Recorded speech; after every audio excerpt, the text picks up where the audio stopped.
She doesn't know the word, but she knows the feeling, the sudden drop in her chest as fear loosens its grip, the strange warmth that arrives with confusion. A door scrapes. Sunlight pours into a narrow room that has learned to distrust light. A man steps into the threshold.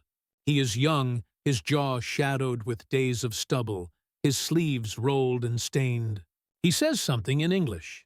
Careful, slow, his palms open and empty. She hears only the tone, gentle, almost apologetic. He points to his chest. "Joe," he says. Then, with a small, uncertain smile, he points to her. For the first time in a long time, she says her name out loud. The men in olive drab do not bark orders. They do not laugh like the others laughed. They scatter through the compound checking rooms, lowering their rifles, calling out in a language that sounds like wind passing through leaves. One removes his helmet, wipes his forehead, and looks at the women with a kind of helplessness, as if the right words might be somewhere in the next breath. On the far side of the yard, a medic unclips a canvas roll and begins laying out what looks like a miracle. Clean gauze, glass vials, a stethoscope that gleams. A nurse, where did she come from? Kneels and speaks softly, hands poised but waiting for permission to touch. Another soldier produces tins of something and twists back a metal key. The smell is salty, unfamiliar. He hands out bars wrapped in silver paper. Someone murmurs, "chocolate," and the word itself feels like an object of rescue. The women hover between doorways and daylight, half convinced this is a rehearsal for another kind of harm. But the men keep their distance. They lower their eyes when the women shift their torn clothes. They step back when someone flinches. The medic raises his hands as if to say, "You choose. I will be here when you're ready." Outside the compound, the world is changing its colors. Ships are moving somewhere beyond sight. Radios crackle to life with call signs and coordinates. Maps spread across hoods of jeeps. Somewhere, in a tent that smells like canvas and sweat and new paper, an officer is trying to decide what to do with people the plan did not fully anticipate, because plans rarely anticipate the aftermath of cruelty. The first hour passes like a fever breaking. Names are collected, not the names on old papers, but the names spoken now, chosen in the small rebellion of breath. The women speak them into the air, and the medic writes, careful to capture the sound. He writes phonetically, checking with his eyes whether he has heard correctly. They nod. He adds a gentle mark above a letter to remind himself how to say it later. A translator arrives by mid-morning, a Filipino man with careful English and quick empathy. He has the lean build of someone who has spent months on too little sleep. He hears the fragments and stitches them together. These women were taken. Some very young, some told lies about work, some who ran and were caught. Most who learned that silence was sometimes the only bargain available. He says this in a flat voice to the officer in the tent and watches the officer's jaw tighten. The officer looks down at the map, then at the women huddled beyond the tent flap, and understands that victory and relief are not the same story. The translator asks the women what they need. The answers come like an unsettling chorus. Water, a wash, sleep behind a door that locks from the inside, clean cloth, medicine that does not ask for anything in return. Later, when the shock recedes, they will ask for more complicated things, to go home without papers that mark them, to be believed by people who find belief inconvenient, to have their pain counted without being turned into a symbol for someone else's war. By afternoon, the compound has been repurposed into a way station. A rope line forms for inoculations. A table holds clean bowls and spoons. A truck idles outside with sacks of something labeled in English.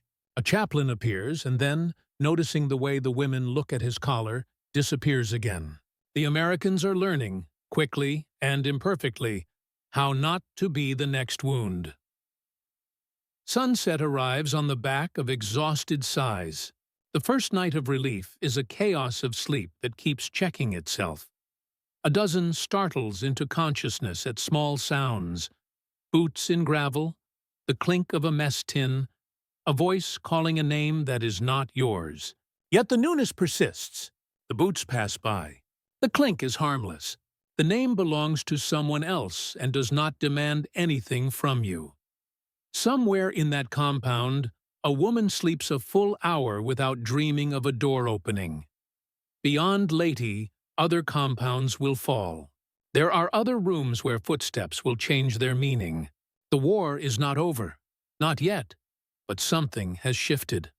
A wind reborn.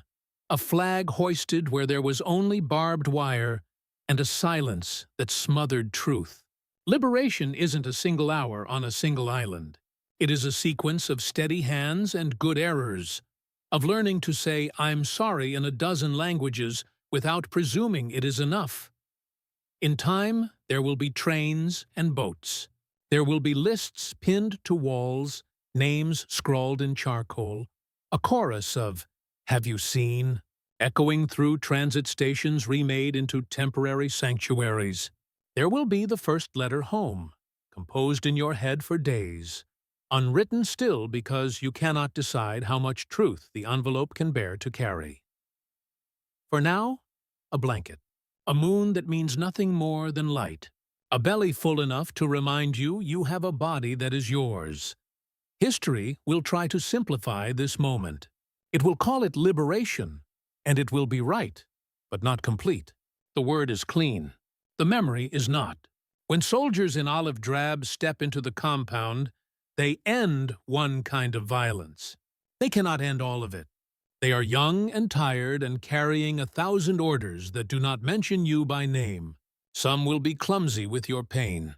Some will be delicate. A few will be unkind. Most will stand in that doorway like the first man, with empty hands and the awareness that empty hands are the beginning, not the end. The morning after, the translator returns with a clipboard and a new question. Where is home? The women answer in city names that breathe across water. Busan, Keijo, Pyongyang, Gwangju, Taihoku, Nanjing, Manila. The translator nods and explains the distances. He tells them about boats and manifests, about the chaos of lines that try to turn grief into paperwork. He does not tell them how long the line will be. He does not lie. He has learned that useful silence is a kind of mercy. Some women do not want to go back to the house that remembers everything. Some want only to reach the village that keeps their mother's handwriting. Some do not remember the exact path home.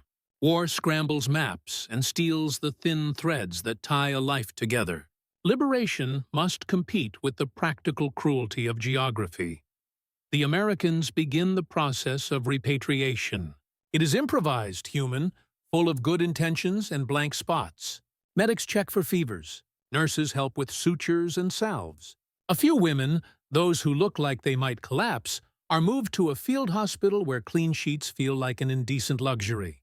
The chaplain returns, this time standing outside the doorframe, listening more than speaking.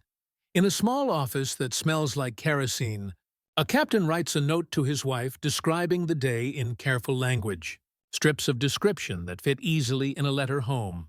He does not say everything. He cannot. He has 3 daughters and a limited faith in the ability of words to carry sorrow intact across an ocean. The boats come. The women climb aboard in borrowed clothes and hold on to their names like talismans. On deck, the salt air scrubs their lungs. The horizon looks like something that could be mistaken for promise. They lean into it. On the long passage, the ocean teaches them a new kind of time. The days are measured in meals and the sound of engines. They make a small school of language, trading words. English for water and bandage, and thank you. Tagalog for bread and sister. Korean and Chinese and Japanese for the soft things that live inside the mouth. Mother, home, enough. They choose which words to keep and which to let drift over the stern and be swallowed by the wake. In ports that survived, officials stamp papers and ask questions. Where did they come from? Who can claim them? What does the law say about a life laid bare? The law, written for neat cases and clean borders, shuffles and blinks. The women are not neat. They are not broken either. They are something else. A truth the law must catch up with. Some return to families who believed the worst and are astonished by the reality that is both worse and better than rumor. Some find doors closed, faces averted, a silence that has a different violence. Some find work and build quiet lives, learning that survival is a craft like any other, full of small techniques. How to hold your breath through a memory. How to pick your way through markets without flinching at a spilled bottle of soy sauce. How to sleep with your arm outstretched to claim space that used to be denied. Years pass. The war recedes like a tide that never fully leaves the bay. It leaves debris and children who ask questions in living rooms where the radio plays the news of a new world, and a generation that decides whether to speak. Some do. They stand in front of microphones and in cramped rooms above tea houses and at kitchen tables, and they say it plainly. They are careful with their own names and cavalier with shame's demands. They tell the story that history tried to tuck behind euphemism. The kidnapping, the lies, the violence that police uniforms once protected, the paper forms that pretended consent. They speak the word that the past choked on. In English, the euphemism is almost polite, comfort. It does not fit inside their mouths. They rename it, what it was, and what was taken, and the bill that remains unpaid. Others do not speak, but they live in such a way that their silence is not surrender. They raise children who notice things. They send money quietly to other women in other cities. They go to the ocean on certain days and let the wind make decisions about what to carry away and what to leave. In classrooms, the story begins to appear at the edges of the curriculum. A footnote becomes a paragraph becomes a page. On that page, the word liberation arrives again, and a teacher tries to hold it up to the light. What does liberation mean when the body remembers? When the law is slow? When an apology is politics first, and compassion second? The students, who are practiced at taking notes, pause to consider that some definitions require more than a sentence. As archives open, the paper trail lengthens. Orders written in brisk script. Ledgers that tried to convert harm into columns of numbers. Reports that mask the texture of pain with passive voice. Survivors' affidavits that slice through those documents like a bell through fog. Historians argue. Officials craft statements that echo in diplomatic chambers. Activists set chairs in public squares on Wednesdays and refuse to be furniture in someone else's room. Across oceans, in cities with bridges that look like promises, and parliaments that change their minds slowly. People learn this story and decide what to do with their knowing. Some pass resolutions. Some build memorials that invite both reverence and debate. Some teach their children to look at bronze figures and ask questions about who gets to tell a story and who has to insist on being heard. In the United States and the United Kingdom, the phrase "liberated by American soldiers" carries a gravity with its own mythology. It conjures images of flags and kisses in Times Square, of parades and church bells. Those images are not wrong. They just do not fit perfectly into this room. Here, liberation is an open hand and a refusal to step forward without consent. It is a medic's patience. It is the way a soldier learns to look away while still guarding the door. It is a ship's manifest that lists first names and leaves the rest of identity to be rebuilt by the person who owns it.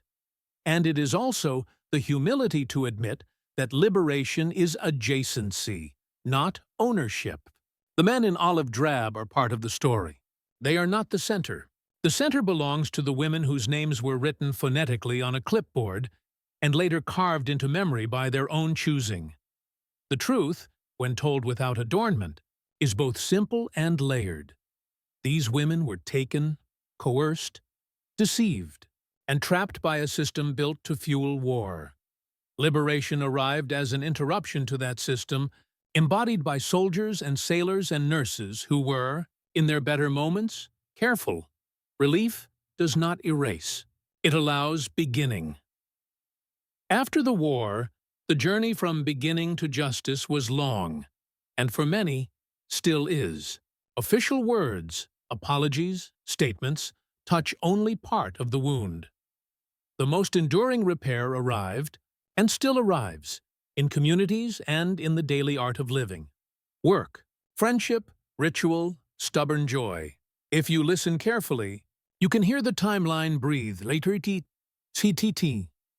Lottie, late 1944. The door frame, the medic's roll of gauze, the first half-smile that feels like a risk. Busan, spring 1946. A marketplace, the clatter of fish scales. A woman sidesteps a memory and buys red chilies, too many, and laughs at herself for the indulgence. Seoul, 1991. A microphone on a table, a woman's hand shaking before it steadies. A confession that is not confession, because guilt isn't hers to carry.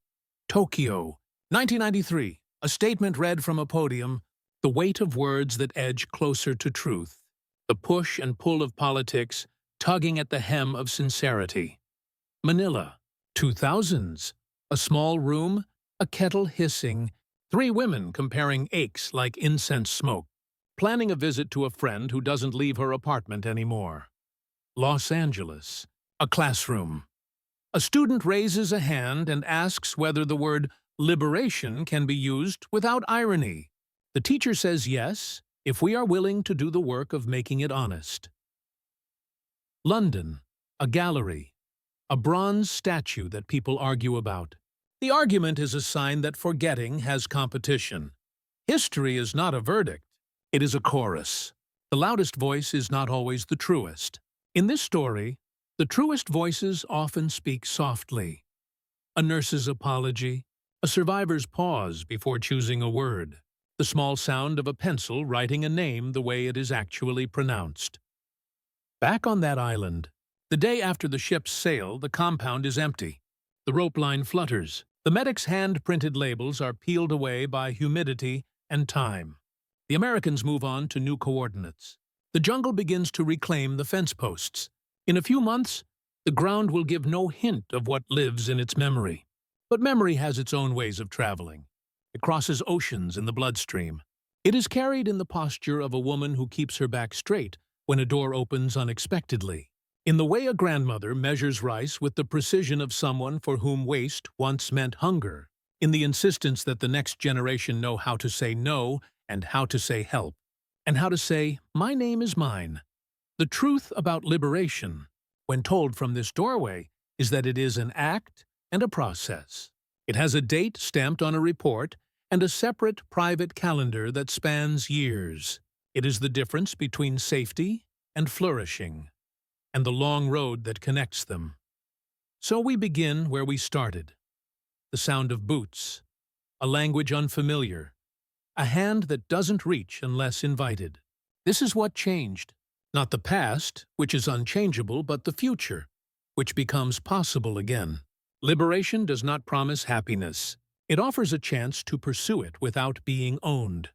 A final thought, meant not as conclusion but as invitation. When we tell this story, we must hold two truths at once. Gratitude for those who stepped into harm's way to end a machinery of abuse, and allegiance to the people who survived that machinery, whose lives do not fit into sentimental narratives, whose names deserve to be spoken with care.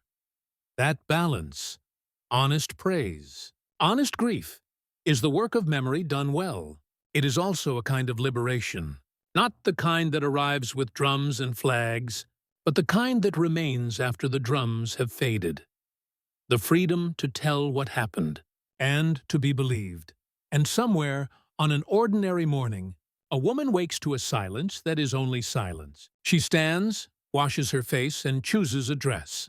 She steps into the day with the unremarkable courage of a person who has outlived the worst and refuses to be defined by it. The sun warms the same skin that once shivered in a bamboo room. She does not forget. She lives.